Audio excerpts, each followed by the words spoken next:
Let's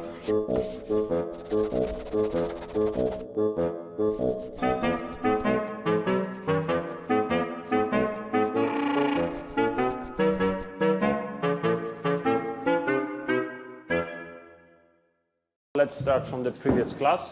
We're considering how much the charge Q is interacting with the dipole moment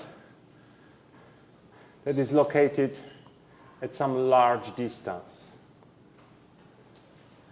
We introduced the following notations. This was large R, this was small r. And we said that the energy of interaction of the charge with dipole was equal to, there was one more thing, alpha. And it was equal to Q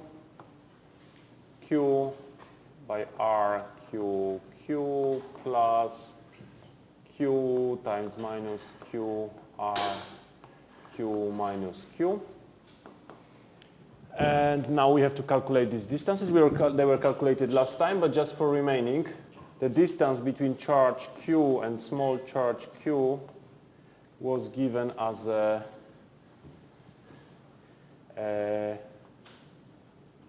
R minus R cosine alpha square. I don't remember. I have to check.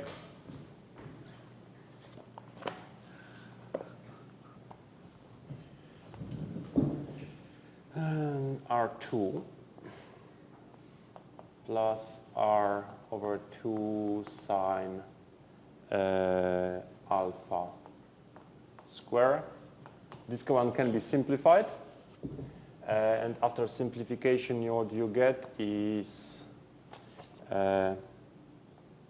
R square minus R cosine alpha plus R over 2 square.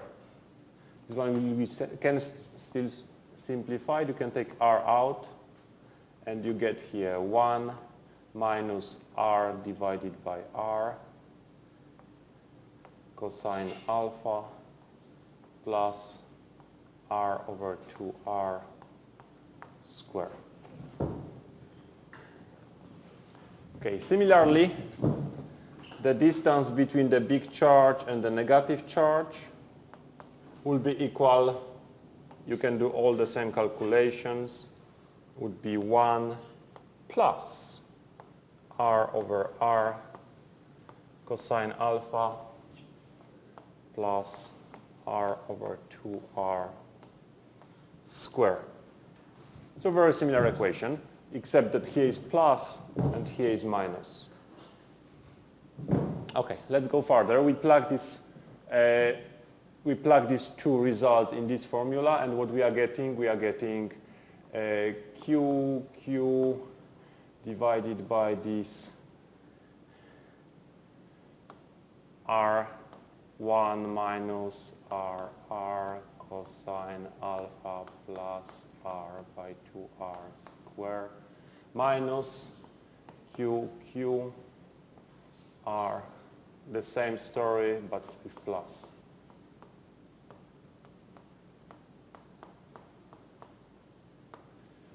Square. Now what we do, we just take out everything what is common for these things, and here is R, and here we have to calculate the difference between these two things. 1 minus R over R cosine alpha R over 2R square minus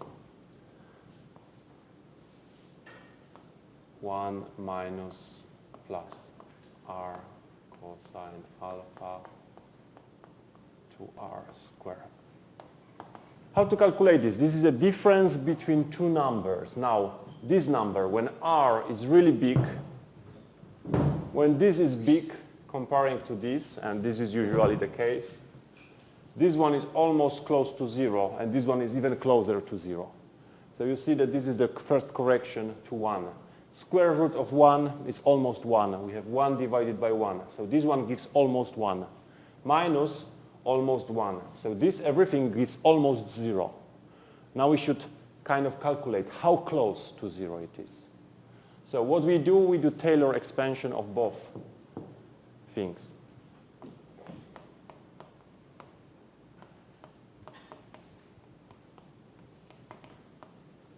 I'll be speaking today a bit fast, but that's not a problem. So Taylor expansion, what is Taylor expansion?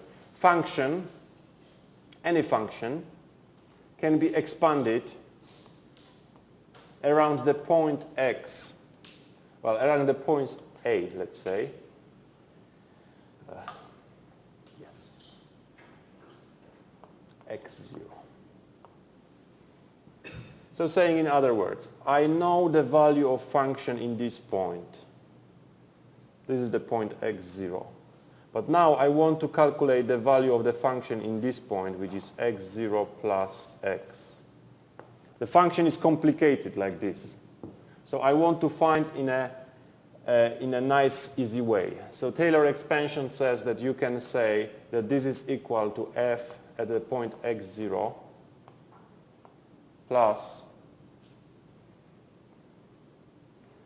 first derivative of this function at the point x0 divided by 1 times x plus second derivative of this function at the point x0 by x squared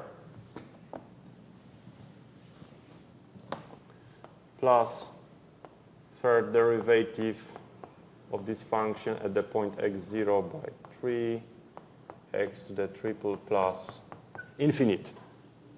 Did you have this before? You have it. Okay, that's nice. So now, what we have to calculate? We have to calculate the derivatives of this function. Our function, let's say of z, is 1 over square root of z. That's our function. Now we find a first derivative is equal to minus 1/2. Well, before writing this, I just write this one in a different form. This is z to the power minus 1/2. So the first derivative of this is just minus 1/2 times z to the power minus 3/2. Second derivatives of these things will be minus 1/2 multiplied by minus 3/2 z to the power minus 5/2. You see that any derivative, k derivative of z would be given by minus 1/2 times minus 3/2 times minus, and now on the top there would be 2k minus 1 divided by 2 z to the power, what would be the power? The power would be 2k plus 1 over 2 with the minus sign. So a bit complicated, but now we see that it's a bit easier if you calculate, because what we will be doing, we'll be expanding our function around the point z, x0 equal 1. So we can calculate what it will be, what would be the value of 1 in these points, and that would be very nice because you see that this one will be 1, this one will be 1, and generally this one will be always 1. So we are left only with this thing. So we have minus 1/2 multiplied by minus 3/2 multiplied by minus 2k minus 1 by half. This is the value at this point.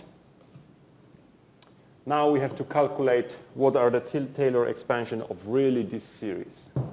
So maybe I do it here.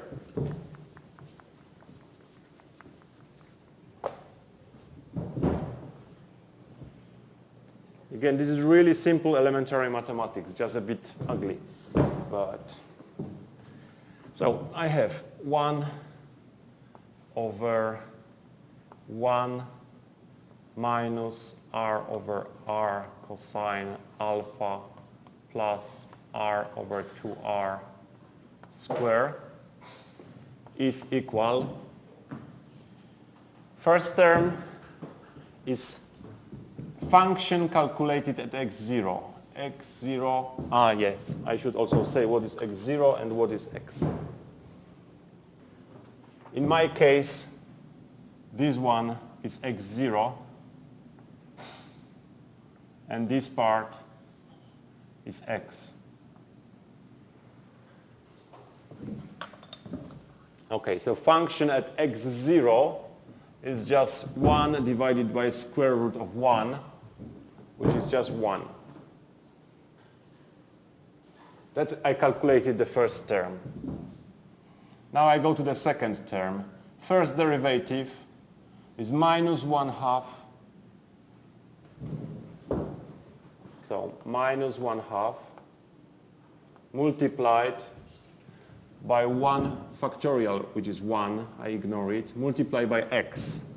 So multiplied by my x, which is in my case minus r over r cosine alpha plus r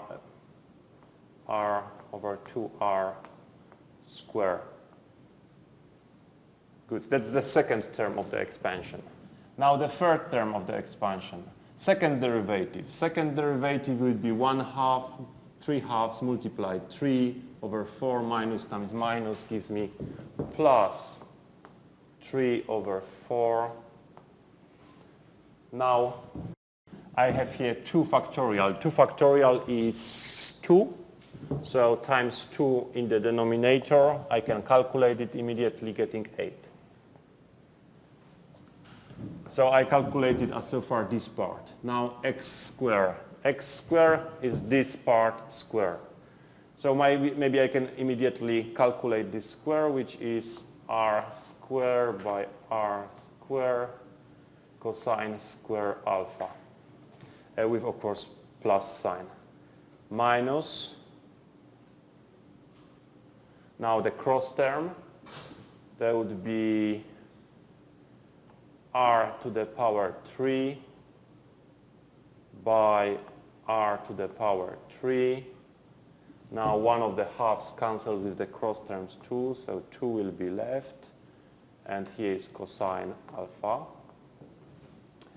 And the next one would be just r to the power 4, r to the power 4. And then would be the next term, but I can forget about the next term, because the next term will be x in the power 3.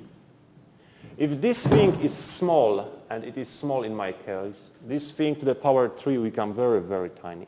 So I can forget this. So usually you write that this is, the other terms have the order of 1 over r, and now we have to find which power. So you see that x to the power 3 will be this thing to the power 3. So the lowest power would be r to the power 3. So this one is telling me how big error I'm doing, what I'm neglecting. I'm neglecting everything what r to the power 3. So if r will be very small, this is huge error. But when the r is large, this is small error. Okay, now I do exactly the same expansion for the second term. 1 plus this times r over r cosine alpha plus r square over 4r square. And what I'm finding, that this one is virtually going to be exactly the same, except that now my x is a bit different. It has plus here. So I'm going to minus 1/2. Now it's r over r cosine alpha plus r square over 4r square plus 3/8 Again, here nothing will change. Square cosine square alpha minus, but here we'll change that to the plus. R3 cosine alpha 2r to the power 3 plus r to the fourth plus some error that I'm making, which is again of similar order. Now, I'm subtracting these two things. There is a minus sign here. So you have this minus this. Let's see what survives.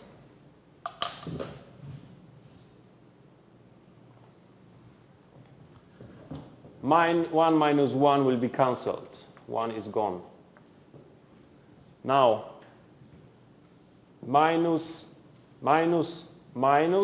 this will be doubled. So we have minus 1/2 multiplied by minus 2r over r cosine alpha. This part survives. Now, this one, this minus this will be cancelled.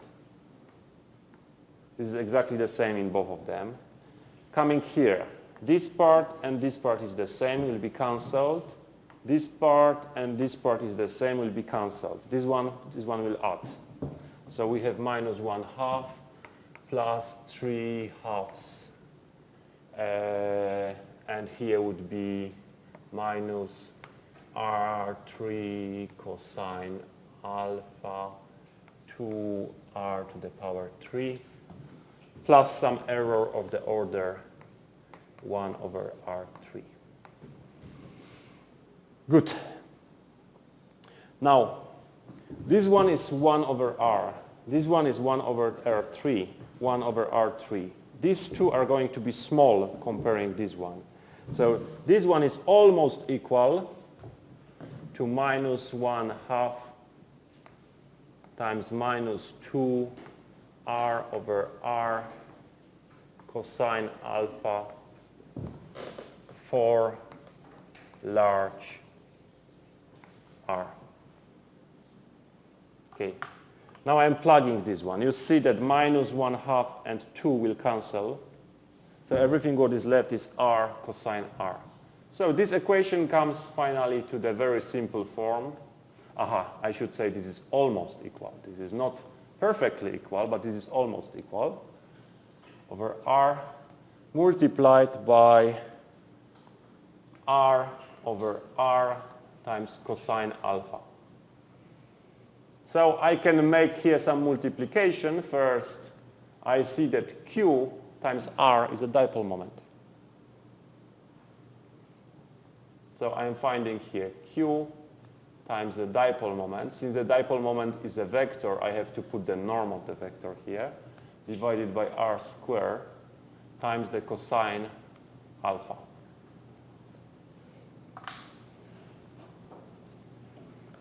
This is my final equation.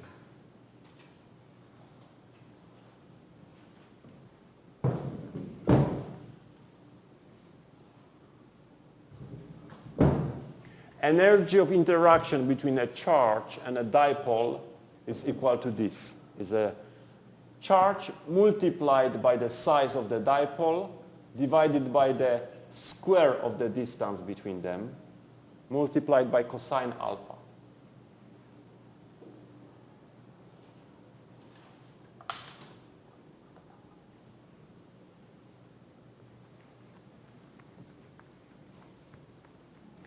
Again, this is not difficult, just some boring mathematics on the way, but we have to go through this.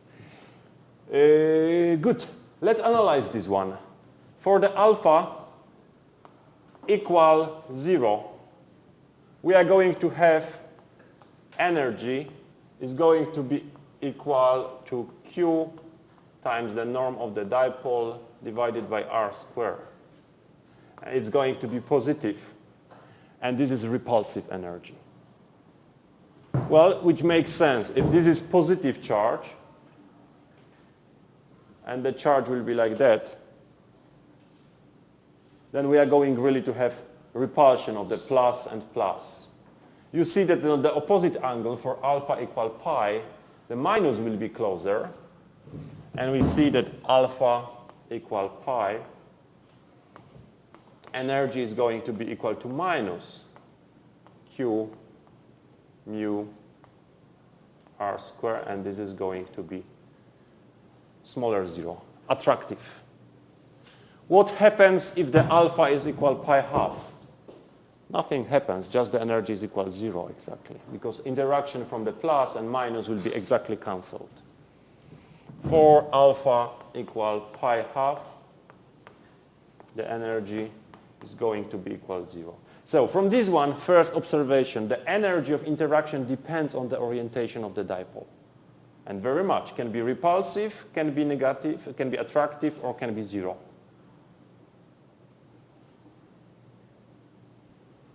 Good, let's go further. By the way, this one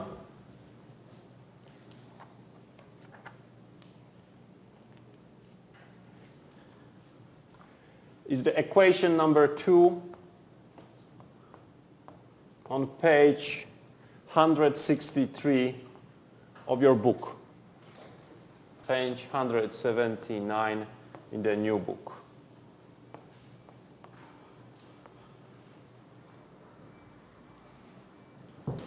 But they don't give you any derivation. As you see, the derivation is not very difficult. Just take some time. Good. Now we are going to do similar story, but now instead of charge here, we are going to have second dipole.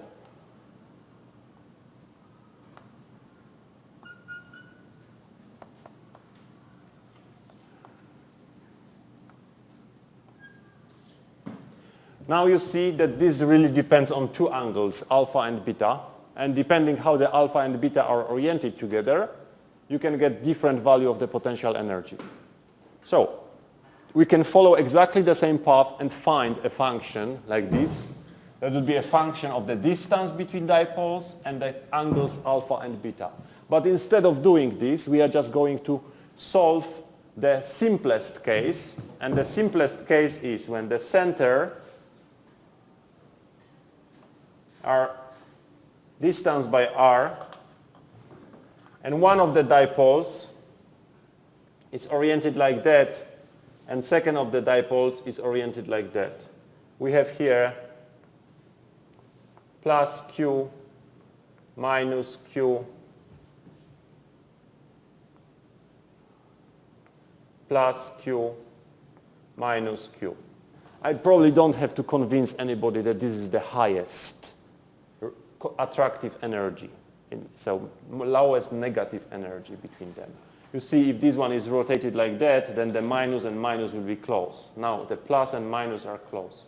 Let's calculate what is the energy of this thing.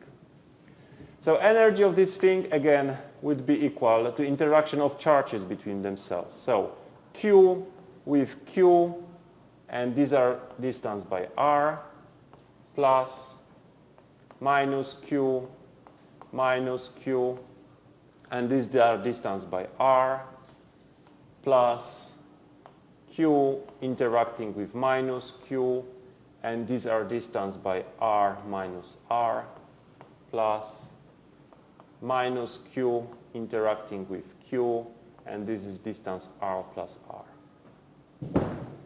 Again, I can simplify this one a bit. I can simplify it to this form, q square over r. What I'm getting, this one and this one are identical, give me 2. This one and this one are not really identical, but they will have similar form. Would be 1 over 1 minus r over r minus 1 over r with the plus sign. Now again, this is very close to 1. This is very close to 1. 2 minus 1, this is almost 0. To really find the value of this thing, we have need Taylor series for both of these things. But turns out that in this case, it's very easy to find Taylor series without finding Taylor series. And the reason for this is, I give you a trick. Let's say A is small. I'm asking you, what is this? 1 plus a square plus a triple plus a fourth plus a n. This is a geometric sequence, and you know what is the equation for the summation of geometric series, I hope. This is 1 minus a over n divided by 1 minus a. You know it from high school? Yeah, okay. That's good. Good, good, good, good. But now, if a is small and I go with n to infinity, I'm getting here 1 plus a square plus equal, this one will go to 0. So I'm getting here 1 over 1 minus a. So I find that for this form, the Taylor expansion looks like that. So that's a fast way of finding Taylor expansion. Now, in this case, my a is going to be equal r over r. In this case, my a is going to be equal to minus r over r.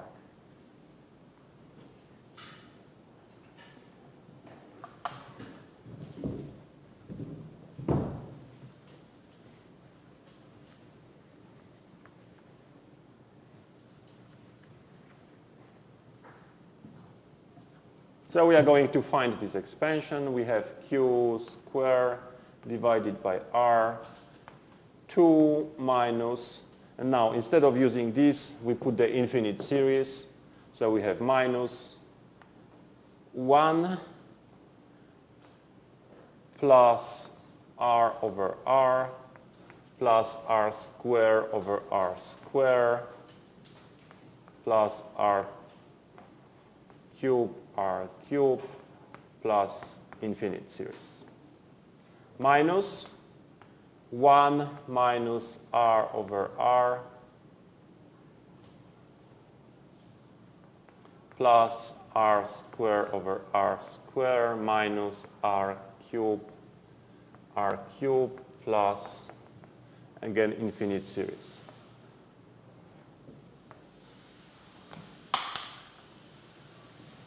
Good. Let's do the mathematics now. We have q square over r. And what is left here? We have 2 minus 1 minus 1. Gone. Minus r over r minus minus plus r over r. Gone. So I'm just dropping the terms. This is gone here. Now, these two terms cancel. The first non-cancelling term is minus r square over r square, this one, minus the same, so minus two such terms. The next term cancels, this one, r3 and r3. And you see that the next term that will survive will look like minus 2r to the fourth over r to the fourth. And the next term that will survive will be the order 1 over r6. Now for large r, this is nothing else like q square over r multiplied by minus 2 r square over r square. Because you see that this one and this one are small comparing to this part. So I can transfer this one a bit to the form dipole moment multiplied by dipole moment divided by r to the power 3 and minus 2 here.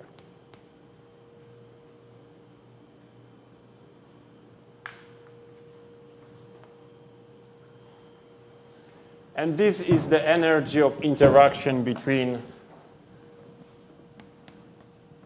dipole and dipole.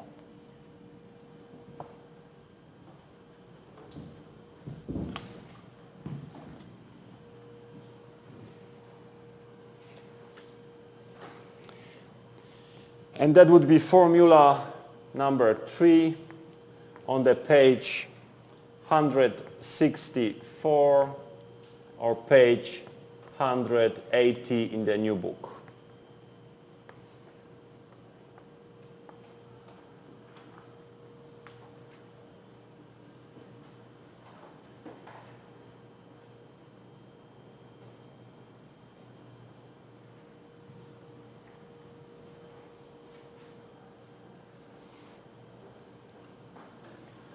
Good. As you see, this is nothing really difficult in derivation of these equations. Just simple mathematics and cancellation of many things. But the important part is that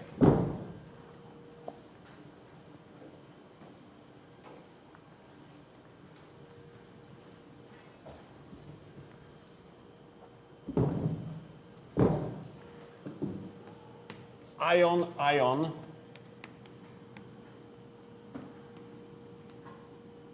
interaction has the form 1 over r. This is going to be non-zero for even large distances. Ion dipole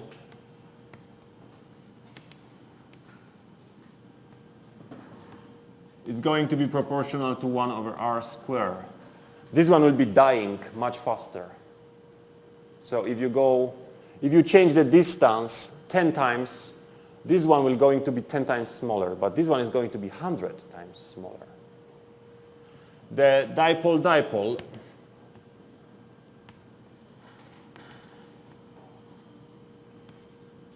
as we calculate it is 1 over r to the power 3. If you change the distance 10 times, this one is going to be smaller 1,000 times. Now, there is something we didn't discuss and we don't derive. To be honest, I don't know how, but it must be possible. It's a rotating dipole.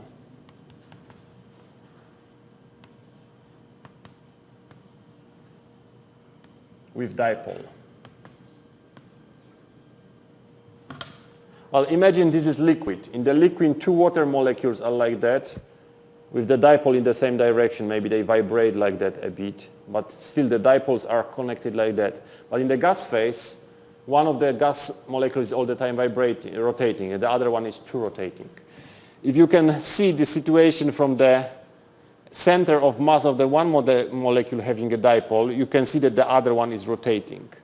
This rotating dipole with dipole has more or less the function like 1 over r to the power 6. This is weak force, very weak force. We are going to discuss now something what is called London forces or dispersion forces.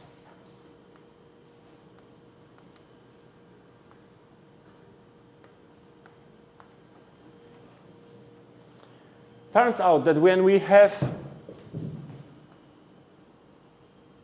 a molecule, let's say atom, with the center of the positive charge here and the center of negative charge in exactly the same place, there is no dipole. But now, when some other molecules come closer to this molecule, turns out that that positive charge and all negative charge interacts with this molecule. And finally what happens, the negative charge and the positive charge will not be centered in one place because there is no symmetry reason for this. So then you have some very, very small dipole which is called induced dipole.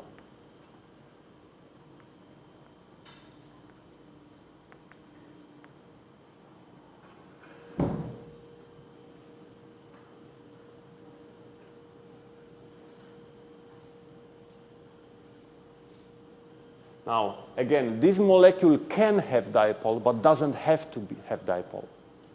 It means it can be neutral. Two atoms can do this. So again, we have the induced dipole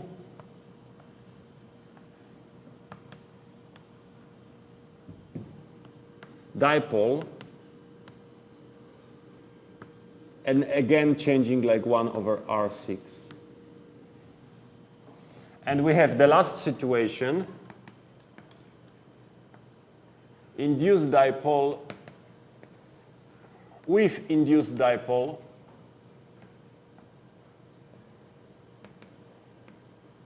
and this one is also changing like 1 over R6.